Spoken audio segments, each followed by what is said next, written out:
This fundraising event in honor of the University of Winnipeg is actually sold out.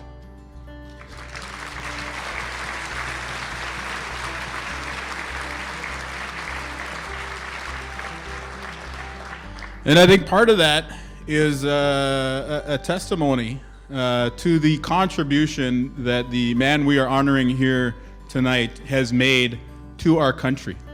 I think it is clear to say that in Canada today, we are in an era of reconciliation, an era in which, the mainstream and Indigenous peoples are asking, how do we build respectful relationships, and what is the future of this country going to look like? And so I'm mindful of the residential school survivors who, in demanding justice for themselves, also created an opportunity for this country.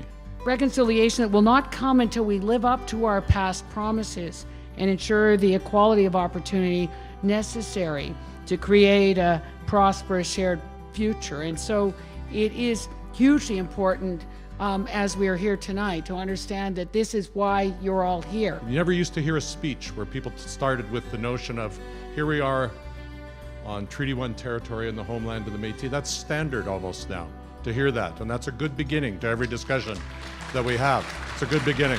I think in Manitoba, we can be an example for the country of reconciliation. Every little act, every little day, every little gesture of kindness, every desire to understand a little better. That journey, the book that Wob's written, give it out at Christmas time, get people to think about it, get people to discuss it, have these conversations. That will all build a foundation that will make a difference for many generations to come. Reconciliation is not as complicated as we think.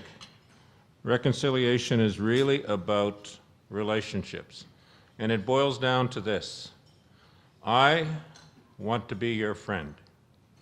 And I want you to be mine. I want you to have my back. I want you to help me when I need help. And I want you to be able to call upon me when you need mine. I want this nation to feel that we are friends together as we go forward. But I want you to recognize that we have some healing together to do first. It's not about coming to terms with the government. It's not about reconciling with the churches. One of the survivors said, I cannot reconcile with the government. I cannot reconcile with the church. He said, it's like asking me to reconcile with a car that runs me over. I can't do that. I need to find the driver, and I need to participate in a process to reconcile with the driver.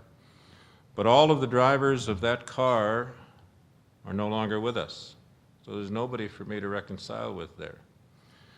But for survivors, the most important part of their reconciliation need is to reconcile with their children and their families.